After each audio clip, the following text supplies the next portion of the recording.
There is a quiet assumption that most people never notice they are carrying. It sits so close to the surface of everyday life that it feels natural, almost invisible. The assumption is that life is something that unfolds through time, that it moves along a line made of past, present, and future, and that meaning itself somehow depends on how much of that line has already passed and how much still remains. We speak of time as though it were the substance of life, as though living were a process of spending, saving, wasting, or running out of something called hours and years. You can hear this assumption in ordinary language. We say we are running out of time, or that someone made good use of their time, or that a moment was worth the time it took. Life becomes a kind of accounting problem. Each day is a unit, each year a milestone, and the self quietly becomes the manager of a schedule, looking backward at what has already been done and forward toward what is supposed to come next. Even rest is measured, even silence has a duration, even joy is often framed by how long it lasts. But notice how strange this idea becomes the moment you look away from humans. A cat stretched in a sunlit patch on the floor does not appear to be using time. A bird perched on a wire is not waiting for the next hour to arrive. A dog watching the door does not seem concerned with whether this afternoon is shorter or longer than yesterday's. They move, rest, eat, watch, react. Things happen. Then other things happen. But there is no obvious sense of a life being sliced into segments and evaluated. An animal certainly experiences change. Day becomes night. Hunger becomes fullness. Movement becomes stillness. Yet there is no evidence that it stands apart from those changes and says, "This is taking too long," or "I am behind," or "I should be further along by now." There is change, but not measurement in the way humans know it. There is rhythm, but not a ruler. This contrast is easy to romanticize if one isn't careful, so it helps to stay very close to the ordinary facts. Animals are not wiser in some mystical sense. They are not secretly enlightened sages wandering through forests. They are simply not organized around the same kind of abstraction. They do not appear to live about their lives. They live as their lives. And that difference is subtle, but enormous. A human being, by contrast, is almost never just where they are. Even while sitting in a chair, the mind is often somewhere else, replaying a conversation from yesterday, rehearsing a conversation for tomorrow, measuring the present moment against some imagined standard of where it should fall on the timeline. The body may be here, but the sense of self is stretched thin across memory and anticipation, like a string pulled too tight. This is where time becomes more than a way of describing change. It becomes a lens through which identity is formed. One is not simply a person. One is a person with a past, a trajectory, a story that is supposed to be moving in a particular direction. The question, "How old are you?" quietly carries another question inside it. How far along are you supposed to be? And once that question takes root, life begins to feel like a race with invisible checkpoints. Animals, as far as we can tell, do not carry this burden. Not because they are incapable of memory or learning, but because their experience does not seem to crystallize into a narrative self that must be tracked over time. There is no inner accountant keeping score. There is no constant comparison between what is happening and what should be happening according to the calendar. This difference invites a metaphor, though it should be approached gently. Imagine a river flowing through a landscape. The water moves, the current changes, eddies form and dissolve. Now imagine someone standing on the bank with a stopwatch, marking how fast each section passes, calculating distances, predicting where the water will be in an hour. Both are related to the same river, but they are not the same activity. One is flow, the other is measurement. Animals seem to live as the river flows. Humans live as the one counting the seconds on the shore, and over time, the act of measuring begins to feel more real than the water itself.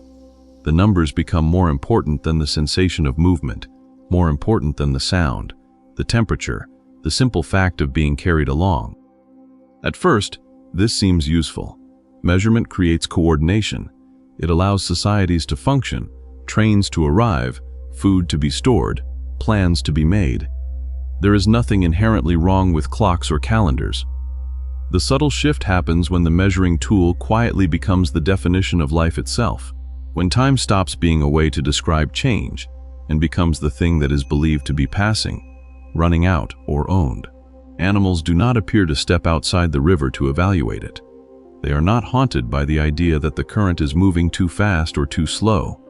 They respond to what is directly present: a sound, a smell, a movement. And when that changes, their response changes too. There is no lingering commentary. For humans, commentary becomes almost continuous. The mind talks about experience as it happens, layering meaning on top of sensation, and that meaning is very often organized by time. This already happened. This will happen again. This should have happened by now. This might never happen at all. The present moment becomes a narrow bridge between regrets and expectations. And yet, beneath all of this, something curious remains. The body still breathes at its own pace. The heart still beats without consulting a clock.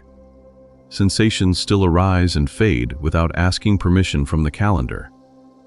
In this sense, humans and animals are not as different as the mind believes. The difference is not in life itself, but in how life is interpreted. But interpretation has consequences. When life is measured primarily by time, meaning becomes fragile. A wasted year feels like a failure.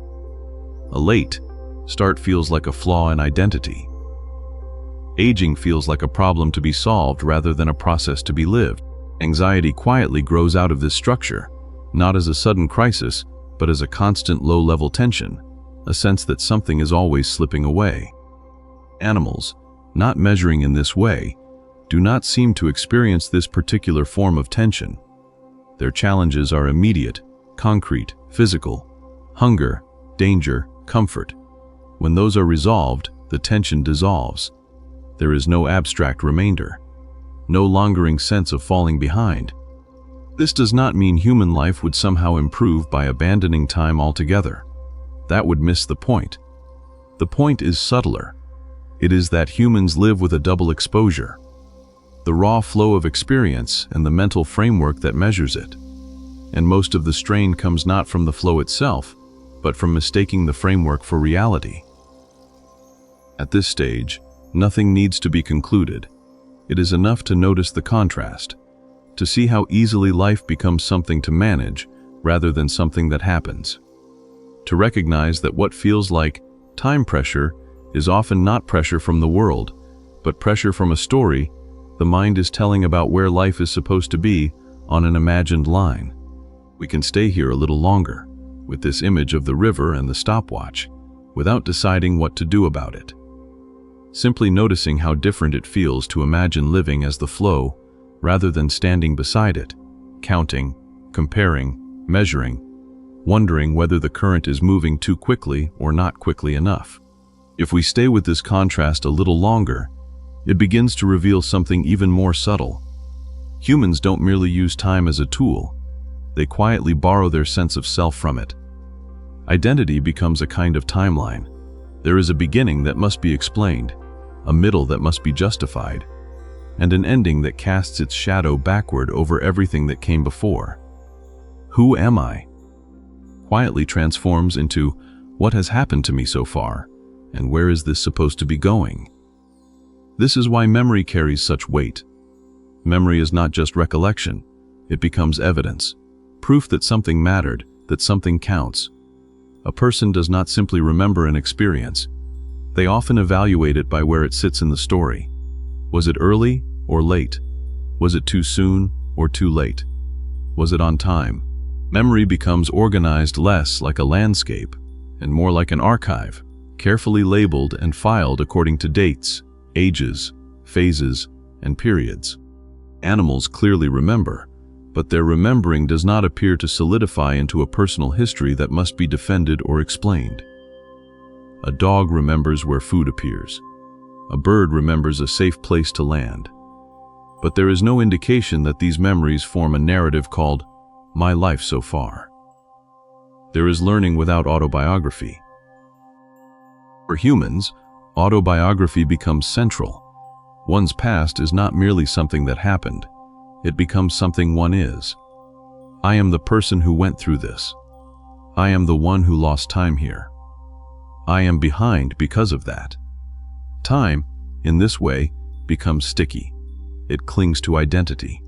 Moments do not simply pass, they accumulate, and the accumulation becomes heavy. This is where the measurement of life by time quietly tightens its grip. When experience is filtered through a timeline, the present moment is rarely allowed to stand on its own. It must justify itself in relation to what came before and what is expected to come next. A moment of stillness feels suspicious. A pause feels unproductive. Even pleasure can feel uneasy if it does not clearly advance the story. You can see this in how often people feel guilty for doing nothing. The body may be at rest, but the mind quickly asks, "Is this a good use of time?" That question would sound absurd to a grazing animal or a sleeping cat. But for a human, it feels almost automatic. Rest must be earned. Silence must be deserved. Even enjoyment needs a reason. Here the metaphor of the river begins to deepen. It is not only that humans stand on the shore with a stopwatch, they also begin to believe that they themselves are the stopwatch. Their value becomes tied to how efficiently they can track, allocate, and optimize the flow. Life turns into a project. And a project, by its nature, is never complete in the present. It always points beyond itself. This is where a certain kind of unease creeps in. When life is experienced primarily as a project unfolding over time, the present moment becomes thin. It feels like a means to an end rather than an end in itself. And because the end is always in the future, satisfaction is perpetually delayed. One is always almost there, almost finished, almost ready to live fully once the next phase arrives. Animals, again, offer a quiet contrast. When an animal rests, it rests completely. When it moves fully. There is no sense that the present state is merely preparation for a more meaningful one later. The activity is its own justification. This does not make animal life easy or free from danger, but it does make it direct. There is little psychological residue. For humans, residue accumulates. Thoughts linger. Feelings echo. The mind revisits moments long after they are physically over, not simply to remember them, but to remeasure them. Was that the right choice? Did that waste too much time? Should things have moved faster? The present becomes crowded with ghosts of earlier timelines and imagined versions of futures that may never arrive. This crowding is not accidental. It emerges naturally once identity is tied to duration. If who you are depends on how long something took, or when it happened, or whether it happened on time, then the mind must constantly monitor the clock. Time becomes a supervisor, always watching, always evaluating. Notice how different this is from simply noticing change. Change is unavoidable. Seasons shift. Bodies age. Situations transform. Animals experience all of this too. The difference is not in the existence of change, but in the creation of a mental ruler that compares change against an abstract ideal. This ruler has no physical presence, yet it governs vast emotional territory.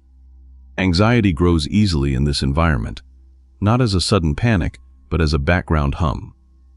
A sense that something is always slightly off, that life is moving either too fast or too slow, that there is not enough time, or that time is being misused. The irony is that this anxiety often has little to do with what is actually happening, and everything to do with how what is happening is being framed. Animals appear to lack this particular frame. They are not haunted by alternate versions of their lives that could have unfolded differently if only something had happened sooner. There is no parallel timeline constantly running alongside the present one, inviting comparison and regret. There is simply what is occurring, and the response to it, This does not mean animals are free from all tension. Fear, hunger, pain, these are real and intense, but they are situational. When the situation changes, the tension dissolves. Human tension, tied to time, often persists even when circumstances are calm. One can be safe, comfortable, and still feel pressed, late, or behind. At this point, it becomes tempting to draw a moral lesson, to say that humans should somehow live more like animals. But that would already miss the tone of what is being explored. This is not about imitation or improvement. It is about noticing a structure of perception that is so familiar it rarely gets questioned. The human mind has an extraordinary capacity to step outside immediate experience and reflect on it. This capacity creates art, science, memory, and culture. It also creates clocks that tick inside the psyche, measuring worth, progress, and meaning. The tension is not a mistake. It is a side effect of abstraction.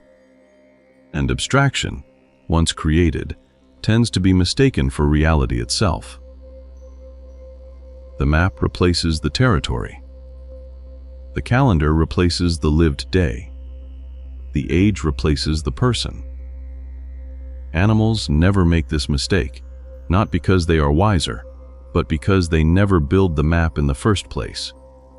We can stay here, with this observation, without trying to escape it, simply noticing how much of human unease comes not from what is happening, but from how what is happening is being silently timed, evaluated, and compared to an invisible schedule. Nothing needs to be fixed yet. Nothing needs to be resolved. We are only noticing how the measurement of life by time slowly reshapes perception, and how different life feels when it is not being continuously weighed against an abstract line. As this way of seeing settles in, another layer becomes visible, one that is easy to overlook because it feels so personal. Time is not only something humans measure, it becomes something they feel judged by. The clock does not merely tick, it seems to watch. Minutes feel approving or disapproving. Years feel kind or cruel. And gradually, the sense of being evaluated by time blends into the sense of being evaluated as a self. This is where the experience of aging becomes especially revealing. Aging, in a biological sense, is simply change. Cells renew, bodies adapt, capacities shift. Animals age too, and there is no evidence that a horse feels ashamed of no longer running as fast as it once did, or that a bird mourns the loss of a younger version of itself. Change happens, and life reorganizes around what is now possible. For humans, aging often feels heavier, not because of physical change alone, but because each change is interpreted through a timeline of expectations. There is a sense that something should have been accomplished by now, that certain experiences were supposed to happen earlier, that the present moment is arriving late to its own life. The body changes, and the mind adds commentary. This shouldn't be happening yet, or this has already gone on too long. Here, time becomes more than a measure of duration. It becomes a standard of comparison. A person is no longer simply older, they are ahead or behind, and that comparison quietly reshapes self-perception. One is not just living, one is performing in relation to an imagined schedule that exists nowhere but in thought. This imagined schedule is remarkably persuasive. It is reinforced by language, culture, and shared expectations. Milestones are celebrated not for what they are, but for when they occur. Success is praised if it arrives early and questioned if it arrives late. Failure is not merely failure, it is lost time. Even healing is timed. One is expected to recover, move on, and resume progress according to an invisible clock. Animals do not seem to experience this layer of pressure. When an animal is injured, it recovers at its own pace or adapts if it cannot. There is no sense of falling behind an expectation. The body does what it does. Life reorganizes. There is no abstract audience watching the process unfold. For humans, the audience is internal, and it is relentless. It asks, "How long is this taking? Why aren't you past this yet? Shouldn't this be over by now?" These questions do not come from the present moment itself. They come from the timeline the mind is carrying alongside it. This is where tension subtly turns into anxiety, not because something is wrong, but because something is being compared. The present moment, by itself, is rarely unbearable.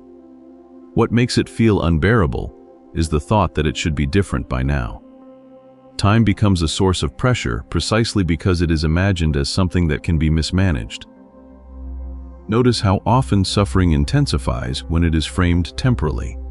Pain is one thing. Pain with the thought, "this will never end," is something else entirely. Sadness is one thing. Sadness with the thought, "I've wasted years feeling this way," adds another layer of weight. The feeling itself is magnified by the story told about its duration. Animals experience pain and fear, but there is no indication that they layer these experiences with narratives about how long they have already lasted or how long they might continue. The experience is intense, but it is not stretched across an imagined timeline. When the stimulus changes, the experience changes. For humans, experience stretches. It echoes backward and forward. A difficult moment is not just difficult now. It is linked to similar moments in the past and anticipated moments in the future. Time acts like an amplifier, turning a single event into a pattern into an identity, and an identity into a burden. At this point, the river metaphor begins to shift slightly. Earlier, it was about flow versus measurement. Now it also includes the idea of reflection. When you look at a river, you may see the sky reflected on its surface. The reflection is not the water, but it appears on it. Human thought works in a similar way. The mind reflects on experience, and the reflection can become so vivid that it obscures the movement underneath. Time, in this sense, is one of the most persistent reflections. It overlays experience with numbers, comparisons, expectations. And because it feels so objective after all, clocks are real objects, it is easy to forget that the pressure comes not from time itself, but from how time is being interpreted. Animals live without this reflective layer dominating their experience. They are not thinking about life as something happening to them over time. They are responding to what is present. This does not make them immune to suffering, but it does make their suffering simpler. It begins and ends with the situation. Human suffering often continues after the situation has changed, precisely because the timeline remains active. The body may be safe, but the mind is still racing through past and future. Time, once internalized, becomes portable. One carries it everywhere, even into moments that are otherwise calm. This is why moments of deep absorption, watching a fire, listening to music, being fully engaged in a task often feel strangely relieving. It is not that time stops in any literal sense. The clock still ticks, but the internal measurement relaxes. For a while, the river is simply flowing again, without commentary. Animals seem to live in this state by default, not because they are trying to, but because there is no internal commentator insisting on measuring each moment. The flow is enough. The experience is sufficient unto itself. There is no need, here, to idealize this or turn it into a prescription. The human capacity to reflect is not a mistake. It is a powerful tool. But like any tool, when it is mistaken for the thing it measures, it begins to shape experience in unintended ways. We can pause here, with this image of reflection overlaying flow, and notice how often the weight of time comes not from change itself, but from the stories thought tells about how long things take, how late they are, or how far along they should be. By now, it may be easier to sense that what humans call time is doing more than describing movement. It is quietly shaping how life is felt. The clock on the wall measures duration, but the clock in the mind measures meaning. And those two measurements are often confused with one another. This confusion shows up most clearly in ordinary moments, waiting in a line, sitting in traffic, lying awake at night. The discomfort is rarely caused by the situation itself. Standing is not painful. Stillness is not inherently distressing. What creates strain is the thought that this moment is stealing time, that it is delaying something else, that it should already be over. The present becomes intolerable not because of what it contains, but because of what it is believed to be preventing. Animals wait too. A heron stands motionless for long stretches. A cat waits by a door. A dog waits for a sound, but waiting, for them, does not appear to be a problem. It is simply what is happening. There is no sense of life being put on hold while something more important is supposed to begin. The waiting is the activity. For humans, waiting feels different because it is framed against an imagined elsewhere. The mind is already ahead, already living in the next moment, already measuring how much longer this one will last. In that sense, humans are rarely fully present, even when nothing is demanding their attention. Time pulls awareness away from where the body actually is. This is not because time is an enemy. It is because the idea of time has quietly merged with identity. A person does not simply experience moments. They experience themselves having moments, losing moments, using moments well or poorly. Life becomes a possession that can be mishandled. Once life is treated as something owned, it becomes fragile. It can be wasted. It can be taken away. It can slip through one's fingers. This sense of fragility does not come from existence itself, but from the way existence is conceptualized. Animals, not conceptualizing life in this way, do not appear to feel this particular vulnerability. And yet, underneath all the measuring, something remains unchanged. Experience still arrives only as what is happening now. No matter how much the mind travels, sensation appears here. Sound happens here. Breathing happens here. Even thoughts about the future happen now. The river never actually leaves the present, no matter how many numbers are placed on its surface. This is why the measurement of life by time can never quite succeed. It is always slightly out of sync with reality. It tries to capture something fluid with something rigid. It tries to freeze movement into units. And when those units are mistaken for the movement itself, tension is almost inevitable. Animals never make this mistake because they never separate themselves from the flow to begin with. They do not stand outside life and ask what it means, how long it has been going on, or whether it is progressing correctly. They participate. And participation, by its nature, does not require evaluation. Humans, however, live in a constant oscillation between participation and observation. They are in life, and they are watching themselves be in life at the same time. Time belongs to the watching part. It is a tool of observation, not of living.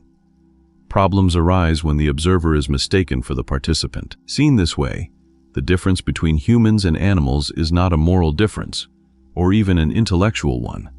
It is a difference in where attention habitually rests. Animals attend to what is present. Humans attend to what is present, and to an abstract structure that frames it. The strain comes from trying to inhabit both at once. There is no need to resolve this tension or escape it. It is part of being human, but it can be seen, and when it is seen, it loses some of its authority. Time begins to look less like a force pressing down on life and more like a language layered on top of it. The clock continues to tick. Appointments still exist. Seasons still change. None of that disappears. What subtly shifts is the sense that life itself is made of time. Instead, time begins to look like a way of talking about change, not the substance of experience. Animals never needed this distinction because they never forgot it. Humans forget it constantly and then rediscover it in moments of stillness, absorption, or quiet awareness. Not as a revelation, but as a simple noticing. That life, when actually lived, is never late, never early, never running out. It is just happening. And perhaps that is why the contrast with animals feels so striking. Not because they possess something humans lack, but because they never step far enough away from experience to imagine that life is somewhere else, scheduled for another time. Nothing needs to be concluded from this. There is no lesson to apply. It is enough to notice how lightly life sits when it is not being measured, and how heavy it feels when every moment is weighed against an invisible clock. The river keeps flowing either way. The stopwatch can tick, or it can be set down. But the water does not change its nature in response. It simply moves,